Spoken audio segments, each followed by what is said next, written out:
Assalamualaikum warahmatullahi wabarakatuh.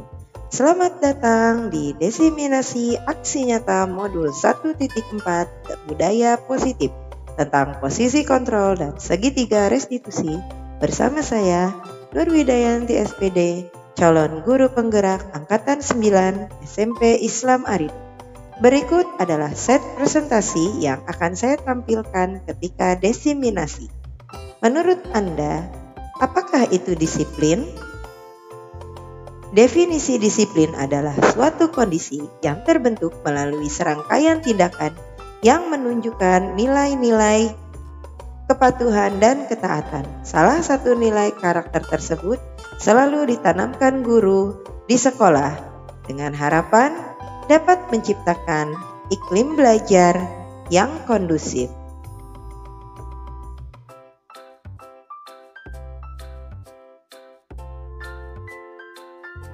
Motivasi hukuman, konsekuensi, dan restitusi. Hukuman bersifat tidak terencana atau tiba-tiba, hukuman bersifat satu arah. Konsekuensi sudah terencana atau disepakati, dan restitusi adalah proses kolaboratif yang mengajarkan murid untuk mencari solusi untuk masalah dan membantu murid berpikir tentang orang seperti apa yang mereka inginkan dan bagaimana mereka harus memperlakukan orang lain. Keyakinan kelas disusun untuk mencapai nilai-nilai kebajikan universal. 5 kebutuhan manusia. Pertama, bertahan hidup, kasih sayang dan rasa diterima, kebebasan, penguasaan, dan kesenangan. Berdasarkan teori kontrol dari William Glasser, Gosen menyimpulkan 5 posisi kontrol yang harus diterapkan seorang guru, yaitu yang pertama adalah penghukum. Posisi kontrol ini masih diterapkan oleh beberapa guru dengan anggapan hukuman mempercepat penyelesaian masalah tanpa memikirkan dampak buruk yang ditimbulkan. Seorang penghukum biasanya melontarkan pertanyaan-pertanyaan menyakiti disertai gestur menunjuk-nunjuk, menghardik, dan mata melotot. Dampak posisi kontrol tersebut, murid dapat menjadi pendendam, pemberontak, dan menyalahkan orang lain. Dampak lebih buruknya, murid akan mengalami keterpurukan mental seperti lunturnya rasa percaya diri dan kesedihan yang berkelanjutan. Kedua, pembuat merasa bersalah. Pada posisi ini, guru akan berkata lebih lembut. Guru akan menciptakan keheningan yang membuat suasana orang lain merasa tidak nyaman, rasa bersalah, bahkan rendah diri. Posisi kontrol tersebut berdampak pada penilaian diri yang buruk. Murid akan merasa bersalah dan tidak berharga, tidak seperti dampak posisi penghukum. Murid dapat menumpahkan segala amarah meskipun dengan cara negatif.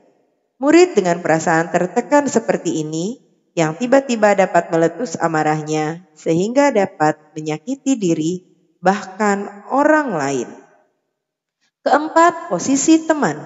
Pada posisi kontrol ini, guru tidak akan menyakiti murid, namun akan tetap berupaya mengontrol melalui persuasi. Guru akan bersifat akrab, berkata ramah dengan gestur merapat pada murid dan tersenyum jenaka. Dampak positif kontrol ini dapat positif dan negatif. Positif dapat menjalin hubungan baik antara guru dan murid, sedangkan negatifnya akan muncul rasa ketergantungan murid terhadap guru. Di samping itu, murid akan merasa dikecewakan apabila suatu saat guru tidak dapat membantunya.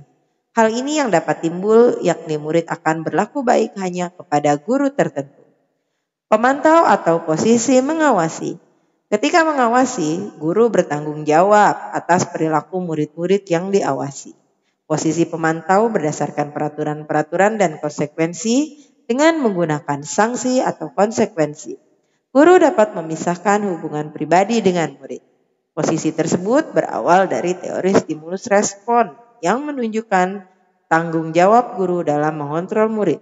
Seorang pemantau sangat mengandalkan perhitungan. catatan, dan data yang dapat digunakan sebagai bukti atas perilaku seseorang. Akibat dari posisi kontrol ini, murid memahami sanksi yang harus dijalankan karena telah melanggar salah satu tata tertib atau peraturan sekolah.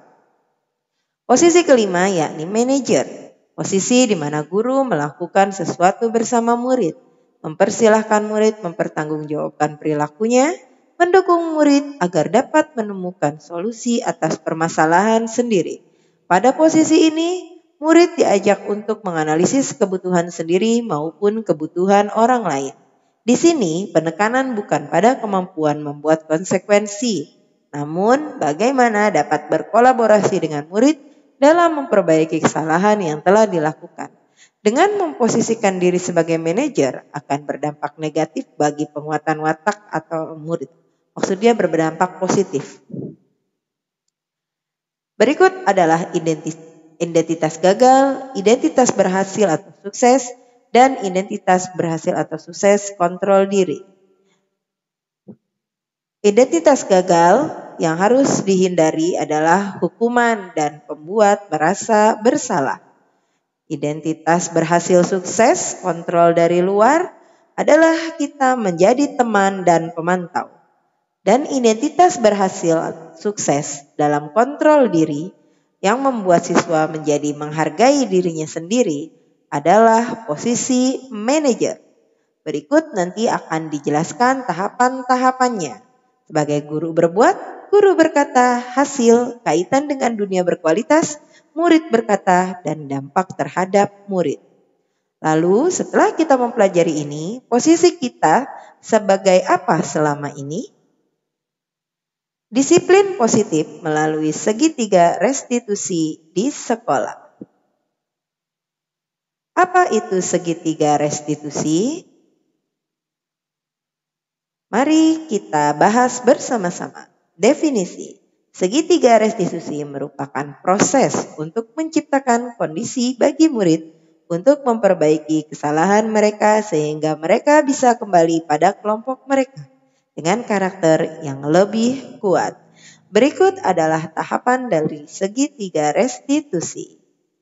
Yang pertama adalah tentang menstabilkan identitas, validasi kebutuhan, dan menanyakan keyakinan. Adakah cara yang lebih efektif untuk mendapatkan apa yang kamu butuhkan? Kamu tentu punya alasan mengapa melakukan itu. Nilai-nilai apa yang telah kita sepakati dan kamu ingin menjadi orang yang seperti apa?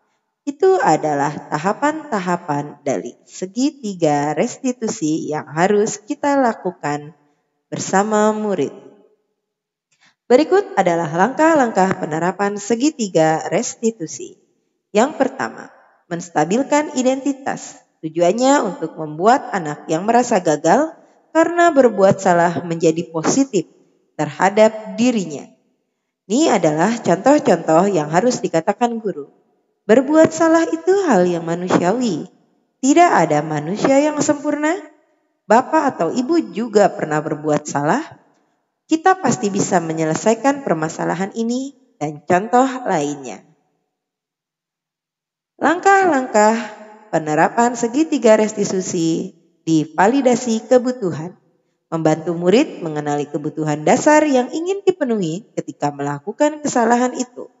Pada dasarnya setiap tindakan manusia tujuannya adalah memenuhi kebutuhan dasar. Apakah itu penguasaan, kebebasan, kasih sayang, dan rasa diterima, kesenangan atau bertahan hidup. Contoh guru harus berkata, kamu bisa saja kan melakukan hal yang lebih buruk, tapi kamu tidak melakukannya, dan lain-lain. Tahap langkah penerapan segitiga restitusi tentang menanyakan keyakinan. Di sini Anda melihat kesalahannya dihubungkan dengan norma sosial dan nilai-nilai yang mendasari manusia berinteraksi dengan orang lain. Kata-kata yang harus dikeluarkan oleh guru adalah, apa nilai yang kita percaya di kelas atau di sekolah kita?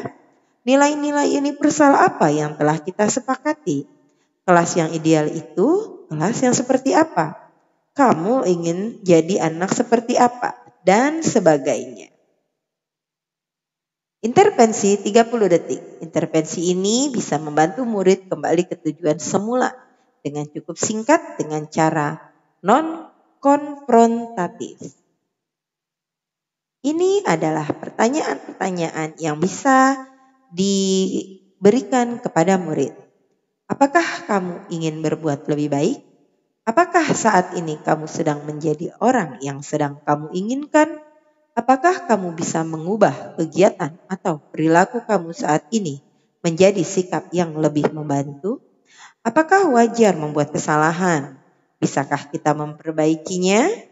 Apa yang kamu lakukan saat ini sesuai atau sudah oke?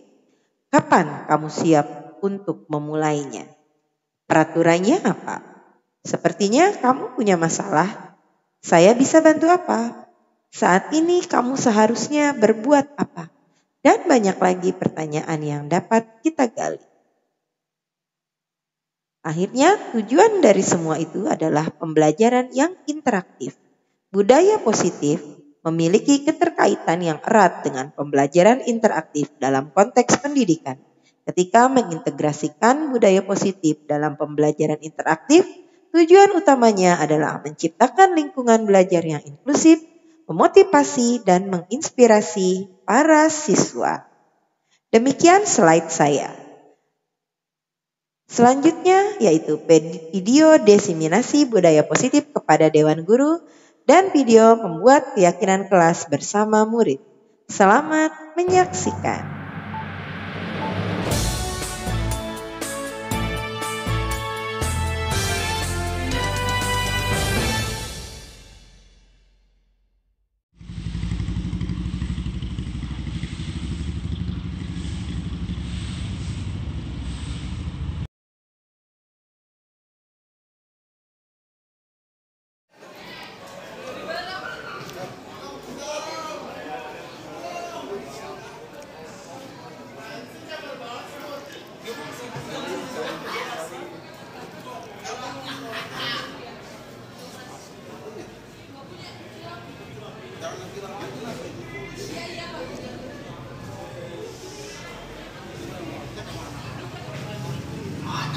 Kelihatan juga.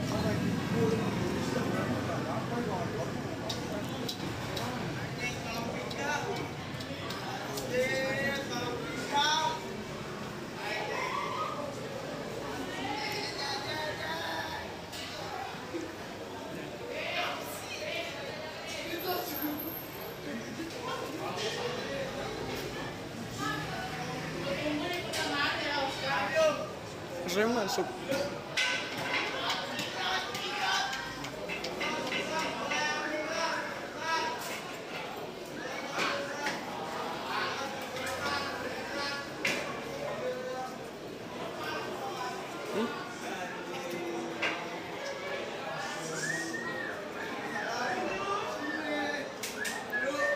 Habis ini matiin.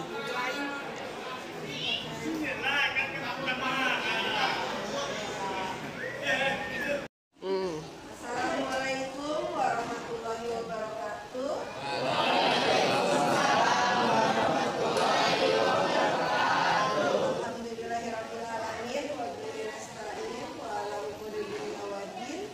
Wassalatu wassalamu ala asyrofil anbiya'i wal mursalin sayyidina wa maulana Muhammadin wa ala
Antisipasi hukuman, konsekuensi, dan restitusi. Hukuman itu bersifat tidak terencana atau tiba-tiba. Hukuman bersifat satu arah. Konsekuensi itu sudah terencana dan disepakati. Restitusi adalah proses kolaboratif yang mengajarkan murid untuk mencari solusi untuk masalah dan membantu murid berpikir tentang orang seperti apa yang mereka inginkan dan bagaimana mereka harus memperlakukan orang lain. Nah, ini nih biasanya yang sering kita praktekkan ke siswa jika siswa itu melakukan kesalahan. Yang sering biasanya hukuman ya. Kalau misalkan jujur ya, biasanya yang sering kita lakukan ke siswa itu adalah hukuman. Tapi sebenarnya selain hukuman itu ada konsekuensi dan restitusi. Untuk hukuman, dia hanya bersifat satu arah. Jadi guru yang menghukum, guru yang memaksakan kamu harus seperti ini, kamu harus melaksanakan hukuman seperti ini. Kalau untuk konsekuensi, kita sudah tahu nih aturan ini, jika melakukan kesalahan seperti ini, maka hal yang harus dilakukan adalah, kalau untuk restitusi itu dari dua arah. Jadi guru memberikan pengertian ke siswa dan siswa tahu apa yang harus dilakukan. Itu adalah bedanya hukuman, konsekuensi, dan restitusi. Itu yang biasa kita gunakan adalah hukuman. Mulai dari sekarang saya harap untuk hukuman-hukuman seperti itu sudah diminimalisir. Kita ganti dengan konsekuensi atau restitusi. Itu adalah 3 bahasa yang harus kita camkan dari sekarang. Keyakinan kelas. Keyakinan kelas itu disusun untuk mencapai nilai-nilai kebajikan universal. Apa maksudnya? Keyakinan kelas itu mungkin orang berpendapat sama dengan peraturan kelas. Ya, tentang peraturan kelas. Tapi kalau untuk keyakinan kelas itu sendiri, dia harus menggunakan bahasa-bahasa yang positif dan disepakati bersama-sama di dalam kelas. Jadi siswa yang membuat sendiri kira-kira keyakinan kelasnya apa. Jadi siswa ketika dia melanggar tata tertib, dia tahu, oh berarti saya tidak mencerminkan keyakinan kelas yang saya buat sendiri. Itu adalah keyakinan kelas dan itu sudah harus mulai diterapkan di masing-masing kelas Bapak Ibu sekalian. 5 kebutuhan manusia. Kita harus paham, setiap manusia, baik guru maupun murid, itu mempunyai 5 kebutuhan. Dan kita harus paham, ketika murid membuat kesalahan, apapun itu bentuk kasusnya, kita harus tahu latar belakang yang membuat mereka melakukan itu. 5 kebutuhan itu adalah yang pertama, bertahan hidup. Yang kedua, kasih sayang dan rasa ingin diterima. Ketiga, kebebasan. Keempat, penguasaan. Dan yang kelima adalah kesenangan. Bertahan hidup itu adalah yang paling dasar. Contohnya, ketika dijaili, ya berarti kita kan tidak nyaman. Ketika kita dijaili atau ada siswa yang dibully, dia pasti akan ada keinginan untuk melawan, untuk bertahan, untuk melindungi dirinya. Ya, terjadilah mungkin ketika dia berantem, bertengkar, main tonjok-tonjokan, itu adalah salah satu kebutuhan manusia. Jadi dia melakukan kesalahan dalam bertahan hidup. Terus kasih sayang dan rasa ingin diterima. Ini kebanyakan siswa-siswa mungkin yang kurang kasih sayang mungkin dari keluarganya, akhirnya dia mencari perhatian di sekolah. Ya. Lalu ada kebebasan. Siswa itu atau kita pun ingin bebas. Ya, kita ingin bebas, kita nggak ingin ada aturan-aturan yang mengekang. Nah, tapi sebagai guru kita harus menuntun siswa. Tidak bisa semua kebebasan itu adalah hal yang positif atau negatif. Kita harus mengarahkan kebebasan itu adalah hal yang positif atau negatif. Jadi kita harus mengarahkan kebebasan ke hal yang positif seperti itu.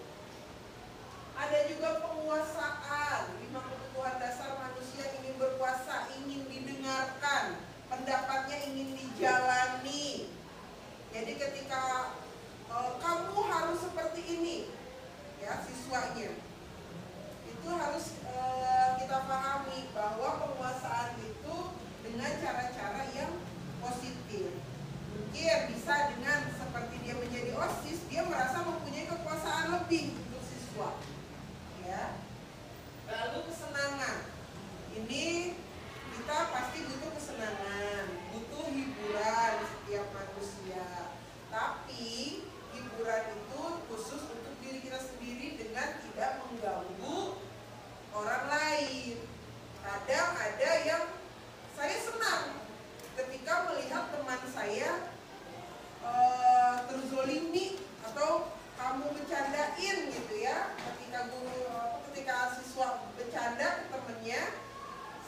Bapak Ibu guru itu berada di posisi kontrol apa ketika mendapati siswa yang berkasus? Pertama, penghukum. Ya, di sini ada gambarnya juga seperti ini. Posisi kontrol ini masih diterapkan oleh beberapa guru dengan anggapan hukuman mempercepat penyelesaian masalah tanpa memikirkan dampak buruk yang ditimbulkan. Seorang penghukum biasanya melontarkan pertanyaan-pertanyaan menyakiti, disertai gestur menunjuk-nunjuk, menghardik, dan matanya melotot. Dampak posisi kontrol tersebut, murid dapat menjadi pendendam, pemberontak, dan menyalahkan orang lain. Dampak lebih buruknya, murid akan mengalami keterpurukan mental seperti lunturnya rasa percaya diri dan kesedihan yang berkelanjutan. Apakah selama ini kita melakukan seperti ini, Bapak Ibu? Ya. Jadi ketika kita menghukum, posisinya sebagai penghukum, itu kita memang lihatnya mungkin untuk supaya siswa itu paham, kamu salah, kamu telah melanggar aturan, berarti kamu harus dihukum. Misal siswa tidak sholat duha atau dia telat sholat zuhur, ya, langsung dihukum 7 kali keliling lapangan. Siswa terima tidak? Dalam hati dia mungkin tidak, tapi di situ kita niatnya untuk meluruskan. Tapi dampaknya adalah seperti yang saya jelaskan tadi. Di situ murid akan menjadi pendendam, pemberontak, dan menyalahkan orang lain. Mungkin dia bisa saja menyalahkan kawannya. Saya diajak Bu, Pak, sama kawan saya supaya tidak sholat. Saya tadi bohong kok Bu, saya pura-pura aja nggak sholat, saya bilang aja gampang, bilang aja saya lagi halangan segala macam. Dia akan terus-terusan melakukan sifat seperti itu. Dan secara tidak langsung kita mengajarkan siswa untuk menjadi seseorang yang pemberontak. Parahnya lagi, keterpurukan mental. Misal ada siswa datang tidak menggunakan seragam atau sepatu. Tahu-tahu sepatunya itu, ya sudah, kamu karena tidak menggunakan sepatu sesuai jadwal, akhirnya sekarang lepas sepatu kamu, kamu seharian tidak boleh menggunakan sepatu. Akhirnya murung, dia malu sama teman-temannya. Akhirnya dia kan merasa rendah diri. Ini adalah yang paling harus kita hindarkan dari posisi penghukum. Lanjut, posisi yang kedua adalah pembuat rasa bersalah. Jadi di sini pada posisi ini guru akan berkata lebih lembut. Guru akan menciptakan keheningan yang membuat orang lain merasa tidak nyaman, merasa bersalah, bahkan rendah diri. Posisi kontrol tersebut berdampak pada penilaian diri yang buruk. Murid akan merasa bersalah dan tidak berharga. Tidak seperti dampak posisi penghukum, murid dapat menumpahkan segala amarah meskipun dengan cara yang negatif. Murid dengan perasaan tertekan seperti ini yang tiba-tiba dapat meletus amarahnya sehingga dapat menyakiti diri bahkan orang lain. Nah, pembuat merasa bersalah. Misal kayak gini, siswa melakukan kesalahan, lalu kita bilang, masa kamu gak kasihan sama ibu? Kamu gak kasihan sama bapak? Udah capek-capek bapak teriak-teriak, udah capek-capek ibu memperjuangkan kamu di dalam kelas, membela kamu, tapi balasan kamu seperti ini. Itu adalah membuat merasa bersalah. Akhirnya siswa merasa, oh saya telah membuat kesalahan kepada bapak ibu guru, saya telah menyakiti bapak ibu guru, saya tidak berharga. Akhirnya dia murung. Itu membuat siswa merasa tidak berharga, membuat siswa itu merasa tidak mampu untuk menjalankan kewajiban dia sebagai guru. Nah, jadi untuk membuat merasa bersalah, kalau bisa bapak ibu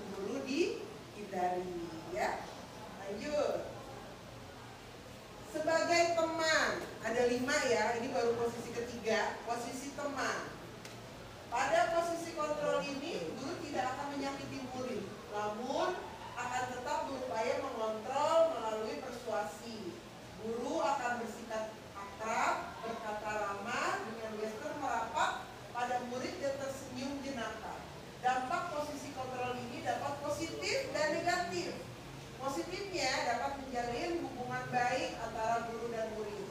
Sedangkan negatifnya akan muncul rasa ketergantungan murid terhadap guru. Di samping itu, murid akan merasa dikecewakan apabila suatu saat guru tidak dapat membantunya. Hal lain yang dapat timbul yakni murid akan berlaku baik hanya kepada guru tertentu saja dan akan berlaku semaunya jika bersama guru lain. Nah, ini kita sebagai guru harus membatasi. Mungkin ada guru yang jangan panggil saya ibu atau bapak, panggil saya kawan atau teman. Hai kawan, hai teman. Tapi sebenarnya harus ada jarak antara guru dan murid, karena marwah kita sebagai guru itu tetap harus terjaga. Jangan sampai terlalu akrab terhadap siswa. Akhirnya apa? Siswanya kelepasan. Memang niat kita baik, kita ingin lebih dekat ke siswa, kita ingin lebih tahu siswa itu karakternya seperti apa, kesehariannya seperti apa, agar siswa lebih terbuka ke kita, agar kita bisa menyelesaikan permasalahan siswa dengan lebih mudah. Tapi jangan kebablasan, karena di situ ada marwah yang harus kita jaga. Ya. Dan di sini juga siswa akan lebih tergantung kepada guru yang mereka anggap teman. Dan guru yang tidak mereka anggap teman akan diremehkan. Ah, bapak sama ibu itu mah nggak asik. Ya, saya lebih asik sama guru yang ini, dia mah asik ngomongnya kayak teman. Nah itu dia, akhirnya ada dampak negatif yang terjadi ketika kita memposisikan diri sebagai teman terhadap siswa. Lanjut, posisi yang keempat yakni pemantau atau posisi mengawasi. Ketika mengawasi, guru bertanggung jawab atas perilaku murid-murid yang diawasi. Posisi pemantau berdasarkan peraturan-peraturan dan konsekuensi. Dengan menggunakan sanksi atau konsekuensi, guru dapat memisahkan hubungan pribadi dengan murid. Posisi tersebut berawal dari teori stimulus respon yang menunjukkan tanggung jawab guru dan mengontrol murid. Seorang pemantau sangat mengandalkan perhitungan, catatan, dan data yang dapat digunakan sebagai bukti atas perilaku seseorang. Akibat dari posisi kontrol ini, murid memahami sanksi yang harus dijalankan karena telah melanggar salah satu tata tertib atau peraturan sekolah. Nah, ini guru memantau. Ada catatannya, mungkin di BP, khususnya untuk guru BP ya Pak ya. Guru BP itu dia mempunyai catatan buku kasus dan mempunyai poin-poin tata tertib. Ketika dia mahasiswa melanggar tata tertib ini, maka poin berapa yang dia dapat. Jadi di situ ada catatannya, ada datanya. Jadi nggak sembarangan guru melakukan hukuman. Dan hukumannya pun sudah tertulis jelas. Ketika murid melakukan kesalahan, hukumannya apa? Kesalahan dari yang terkecil hingga yang terbesar. Itu sudah paham, murid sudah tahu. Karena peraturan atau tata tertib itu biasanya sudah dipasang atau dipajang di depan gerbang sekolah atau di tempat-tempat yang siswa bisa membacanya, mudah membacanya. Lanjut, kita memantau dan mengawasi. Yang terakhir adalah posisi manajer. Posisi di mana guru melakukan sesuatu bersama murid, mempersilahkan murid mempertanggungjawabkan perilakunya, mendukung murid agar dapat menemukan solusi atas permasalahannya sendiri,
hukumannya itu bukan hukuman ya sebenarnya. Jadi cara memperbaikinya itu dari siswa sendiri. Ketika dia tidak hormat sama guru, kita sadarkan dulu, kita ajak ngomong dulu pelan-pelan, kita kasih paham mereka bahwa mereka itu sebenarnya dalam posisi yang salah.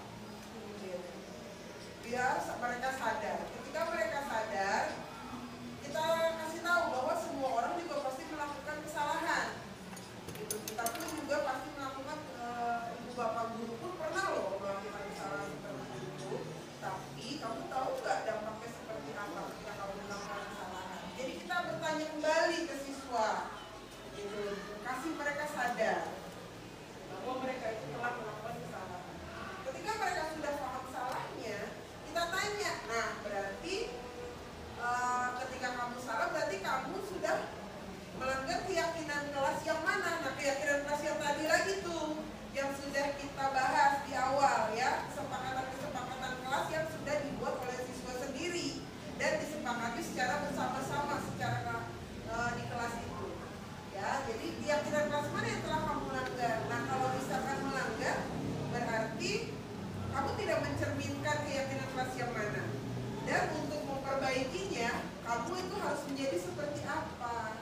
Jadi kita tanya dari kesalahan yang kita sadarkan, lalu kita, tapi jangan dibuat mereka itu selalu merasa menjadi yang orang paling bersalah. Jangan, cukup mereka paham, oh saya salah, udah seperti itu. Lalu bagaimana cara memperbaikinya? Itu adalah posisi manajer. Lanjut. Nah ini dari kelima yang tadi, penghukum, pembuat rasa bersalah, teman, pemantau, dan manajer. Dari kelima yang tadi dijelaskan posisi kontrol, itu adalah ada identitas gagal, ada identitas berhasil dan sukses, dan identitas berhasil sukses. Identitas gagal adalah dua. Ketika Bapak Ibu guru menghukum siswa atau memberitahu kesalahan siswa, itu dalam posisi kontrol, penghukum dan pembuat merasa bersalah. Mulai sekarang saya harap itu sudah mulai dihindari untuk penghukum dan pembuat merasa bersalah. Kalau untuk identitas berhasil atau sukses, di kontrolnya itu tapi dari luar ya, itu adalah teman dan pemantau. Itu masih bisa kita gunakan. Untuk teman mungkin jangan terlalu kebablasan ya. Untuk pemantaunya, peraturannya itu pun harus menyesuaikan diri dengan siswa. Nah di sini yang paling mungkin dari kelima ini yang paling bagus adalah posisi manajer. Jadi kita menyadarkan siswa, berkolaborasi dengan siswa. Contoh, guru berbuat jadi penghukum, menghardik, menunjuk-nunjuk. Kita sendiri kan nggak mau ketika kita salah kita ditunjuk-tunjuk.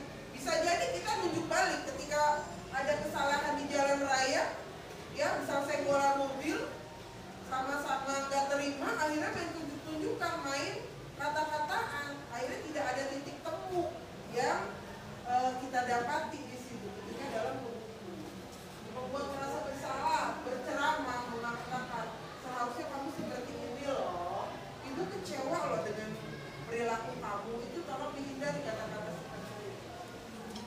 Ketika teman membuat alasan untuk muridnya, pemantau menghitung dan mengukur, manajer dengan mengajukan pertanyaan, tapi jadi dia jawab sendiri gitu, dengan pertanyaan yang bisa dijawab sendiri oleh siswa. Ada guru berkata, kalau untuk menghukum, kalau kamu tidak melakukannya, awas ya, nanti kamu tahu akibatnya. Itu untuk menghukum. Membuat merasa bersalah, kamu seharusnya kamu sudah tahu. Ibu lelah sekali mengatakannya. Ibu stres, berarti kan dia merasa membuat gurunya itu stres, gurunya itu capek nih ngurusin dia. Terus untuk teman, ayolah lakukan demi ibu. Masa kamu tidak mau? Ingat loh, ibu pernah bantu kamu. Nah berarti kan itu harus ada timbal balik. Ketika tidak ada timbal balik, pasti salah satunya akan merasa kecewa ketika dalam posisi kontrol teman. Untuk memantau apa peraturannya, berarti siswa harus tahu tata tertibnya. Ini masih bisa kita lakukan. Untuk manajer, apa yang kita yakini, apa yang bisa kamu kerjakan untuk memperbaiki masalah ini, itu kata-kata yang harus kita praktekkan ke siswa. Biar siswanya itu pun merasa nyaman, tapi dia sadar dia salah. Untuk hasilnya, siswa kalau menghukum dia akan menjadi siswa yang memberontak, menyalahkan orang lain dan berbohong. Untuk membuat rasa bersalah, dia akan menyembunyikan, menyangkal dan berbohong. Ya udah main aja. Untuk teman, dia akan merasa menjadi ketergantungan.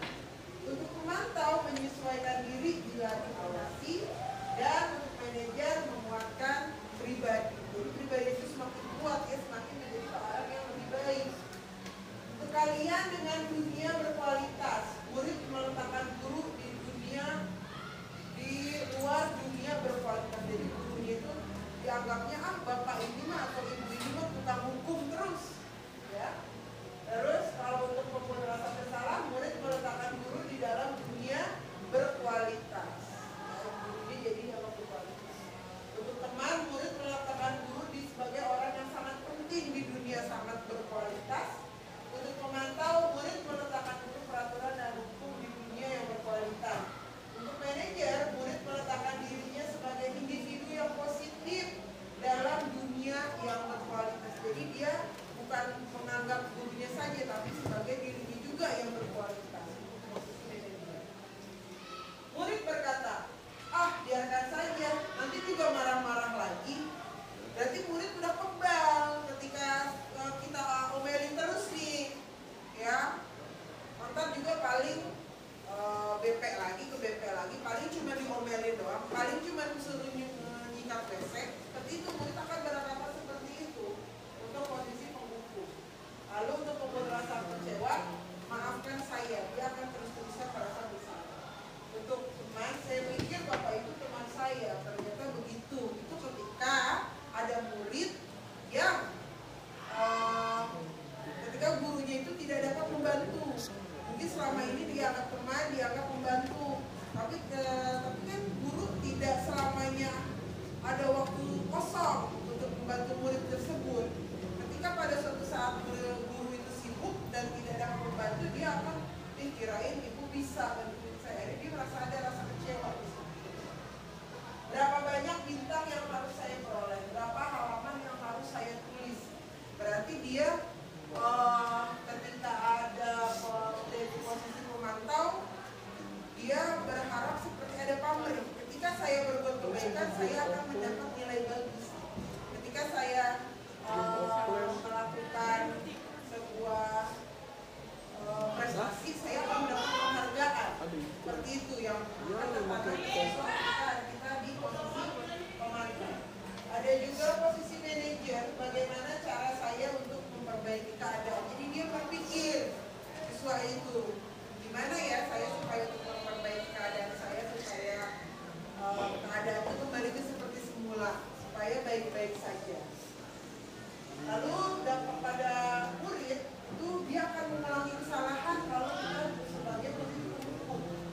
Untuk membuat merasa bersalah, tadi sudah saya jelaskan, merasa rendah diri. Untuk teman, merasa lemah, tidak mandiri dan tergantung kepada gurunya. Untuk memantau, menitik beratkan kepada sanksi atau hadiah untuk dirinya. Dan untuk manajer, dia akan mengevaluasi diri, bagaimana cara memperbaiki diri. Jadi dia mandiri, dia berpikir sendiri bagaimana nih untuk supaya lebih kedepannya supaya lebih bagus lagi. Posisi kita sebagai apa selama ini? Nah, dari kelima yang tadi dijelaskan posisi kontrol, apa aja tadi? Penghukum, lalu merasa bersalah, lalu yang ketiga adalah sebagai yang ketiga teman, keempat pemantau, yang terakhir sebagai manajer. Dari kelima ini, Bapak Ibu guru di posisi mana keseringannya? Jujur, sebagai penghukum, ya. Nah, mungkin dari materi yang tadi saya jelaskan bisa lebih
perubahan gitu ke siswa.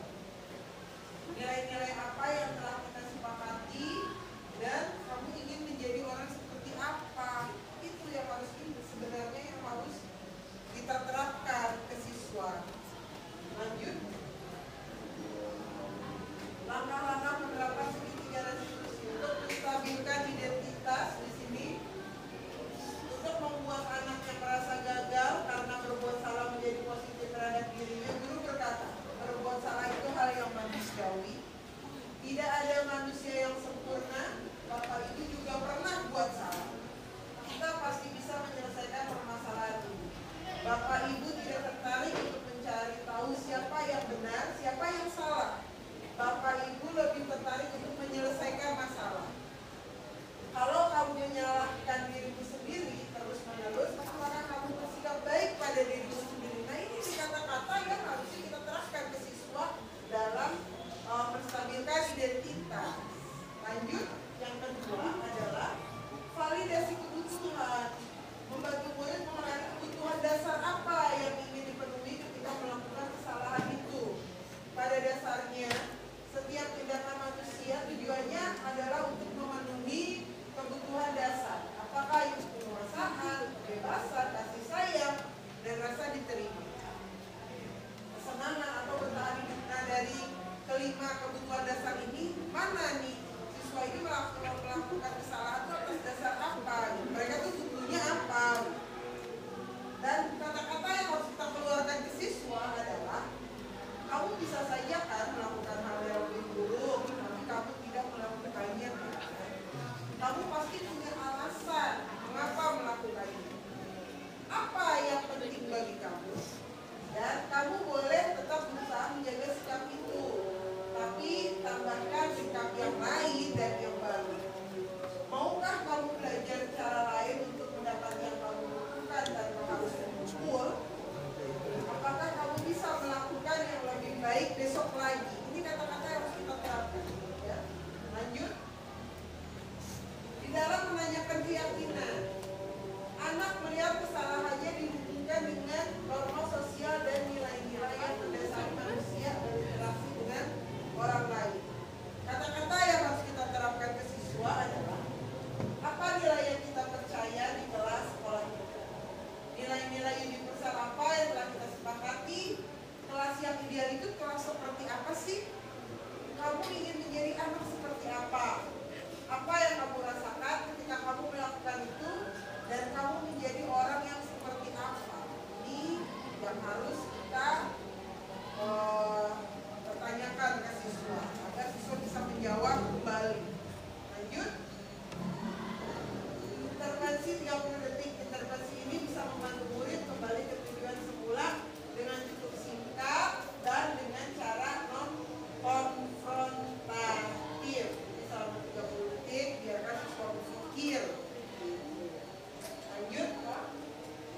Nah, ini dia nih. Apakah kamu ingin berbuat lebih baik? Apakah saat ini kamu sedang menjadi orang yang sedang kamu inginkan? Apakah kamu bisa mengubah kegiatan perilaku kamu saat ini menjadi sikap yang lebih membantu? Apakah wajar membuat kesalahan? Bisakah kita memperbaikinya? Apa yang kamu lakukan saat ini sesuai atau sudah oke? Kapan kamu siap untuk mulai? Peraturan apa? Sepertinya kamu punya masalah. Apakah saya bisa bantu? Saat ini kamu seharusnya berbuat apa? Apa yang bisa saya bantu agar kamu bisa melakukannya? Apakah saya bisa bantu kamu agar dapat segera memulai? Apakah tugas kamu saat ini? Bagaimana kamu ingin diperlakukan pada kegiatan ini? Bisakah kamu melakukannya? Apa yang kamu inginkan dan peraturannya itu apa? Nah, ini untuk siswa berpikir selama 30 detik ya, dari pertanyaan-pertanyaan yang kita ajukan. Biarkan dia berpikir sejenak, jangan tanya jawab itu jangan, tapi biarkan dia berpikir sejenak. Lanjut. Pembelajaran interaktif, budaya positif memiliki keterkaitan yang erat dengan pembelajaran interaktif dalam konteks pendidikan. Ketika mengintegrasikan budaya positif dalam pembelajaran interaktif, tujuan utamanya adalah menciptakan lingkungan belajar yang inklusif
saya positif dalam menyelesaikan tugas saya sebagai calon guru penggerak angkatan 9.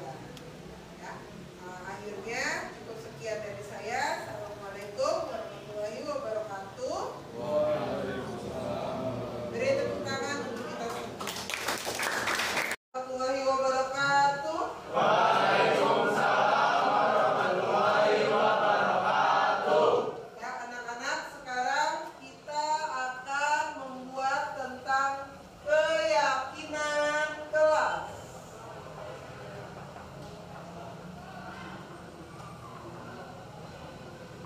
Nah, apa itu keyakinan kelas? Itu hampir sama dengan peraturan kelas atau kesepakatan kelas. Hanya sekarang kita buat secara bersama-sama.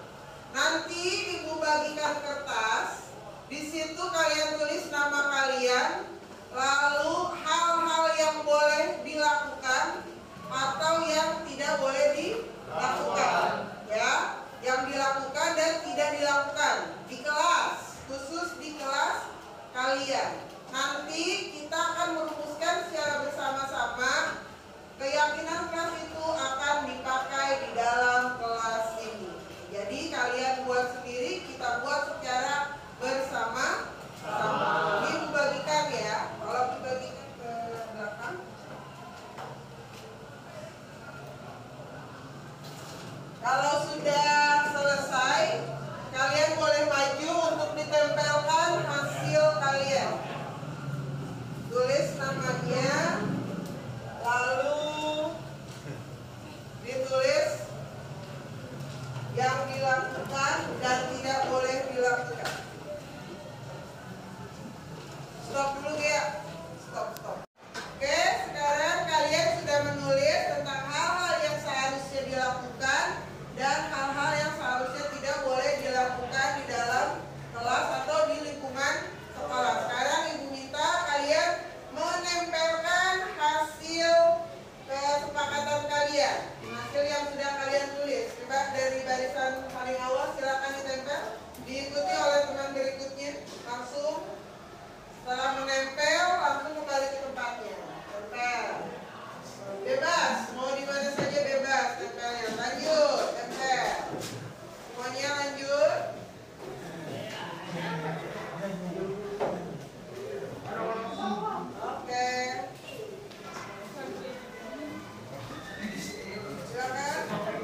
hari baik di kelas maupun di sekolah.